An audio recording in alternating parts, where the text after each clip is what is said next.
There are several policy options vis-à-vis Iran.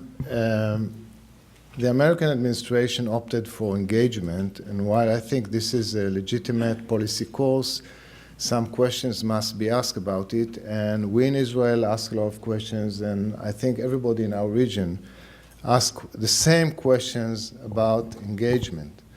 And basically, there are 4 questions.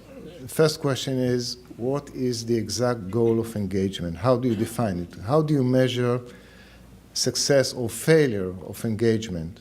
Now, it's not enough in our view to give a general description, say we want to stop the Iranians from going nuclear and so on. I think you need to define it in clear, concrete terms. As far as we are concerned, we don't see the Iranians enriching uranium on their own soil. There could be enrichment somewhere else where it's monitored and is properly inspected. But if it's in Iran, there's no way you can properly inspect it. And we don't want to see them reach that breakout capacity I earlier described. And we do hope that this goal, that's a goal that will be set by the administration here. Second question is about the time frame. How long are you going to allow for talks with Iran? We think, given the timeline I described earlier, time frame should be a short one, perhaps measured in months. I don't set a specific time frame, but it should be a short one. The Iranians should not be given the opportunity to use the talks in order to buy time. This leads me to the third question about benchmarks. What should be the benchmarks for engagement? And here I want to focus on one point, and that is the Iranians' continuing enrichment while talking to the US and the international community. Well, I realized that the US and its allies decided not to set a precondition, namely not to say to the Iranians, stop enriching before we sit down to the table with you, but this demand should be on the table while they are talking. And if Iran complies, then fine. But if Iran does not comply, I think it makes sense that the Iranians will see in front of their eyes increasing sanctions. While you talk, okay, you enrich, we apply additional sanctions. The fourth question is, what happens if it fails? And I think we might find ourselves in a situation down the road where there will be a debate over what is failure, has it failed? I expect that some people will say, give it more time, try additional avenues, and so on. But if it fails, Secretary Clinton said that Iran will face crippling sanctions. We mapped out those areas of Iranian vulnerability. There are plenty of them, I think. The Iranians are highly vulnerable. I think a lot of pressure could be applied in terms of their dependence on refined products. As you probably all know, about 40% imports. The Iranians have to import about 40% of their needs. In terms of trade insurance, in terms of Iranian international transportation, the shipping company, which is mentioned in the UN Council of Security Resolution, their air transportation company and others, investment in the energy market in Iran. The oil fields are dilapidated and they need a lot of money and know-how in order to upgrade them. Of course, also another area where I think Europeans could do much more is deny credit guarantees to companies doing deals with Iran. I think the fact that we have an unprecedented global economic crisis with low oil prices today, and the Iranians really feel the heat, and the Iranian economy is in shambles, affords an opportunity to the international community to pressurize Iran much more effective than in the past. And I would hope that if we come down to that point, that the Russians, Chinese, Indians, and others will be on board. I think there is a chance of getting there if you carry the right dialogue with them.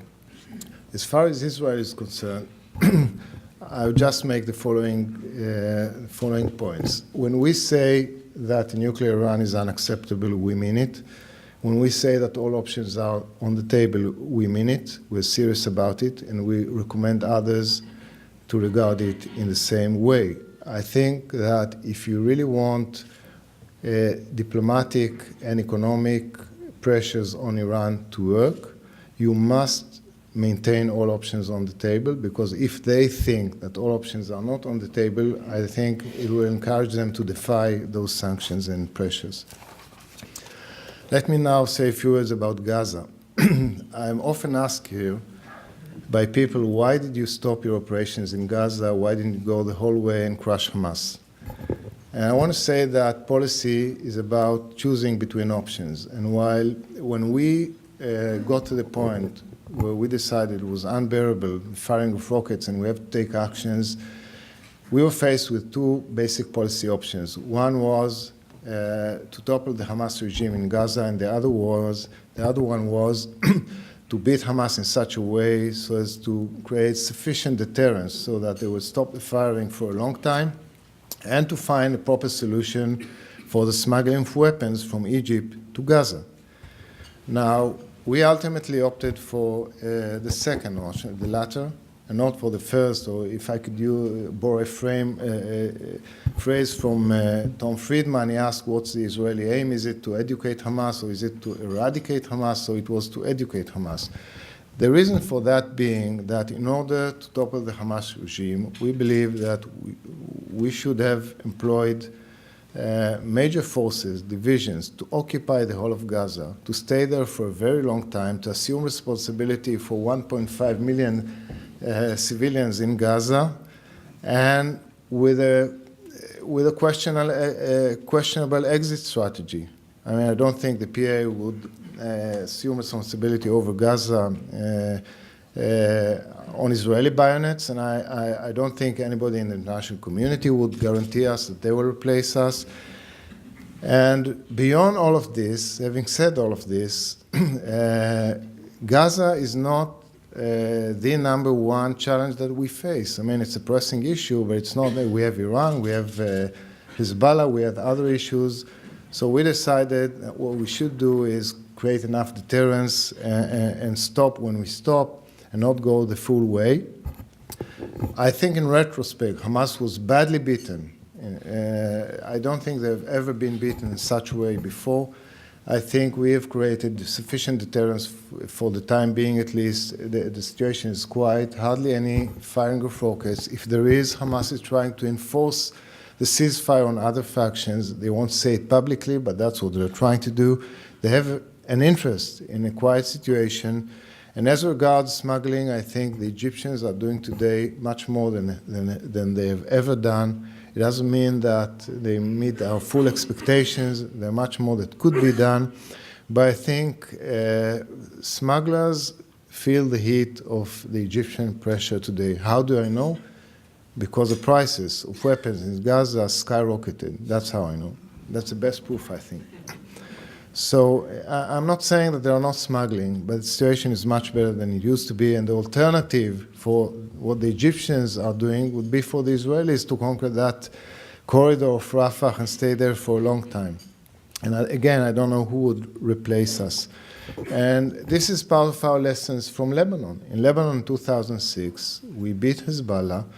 We created sufficient deterrence so they are quiet, but at the very same time, the border between Syria and Lebanon is porous, and as I said, they tripled their stockpile of rockets. So in the future, if there is an armed conflict with Hezbollah, it will be much more difficult for us than the previous one.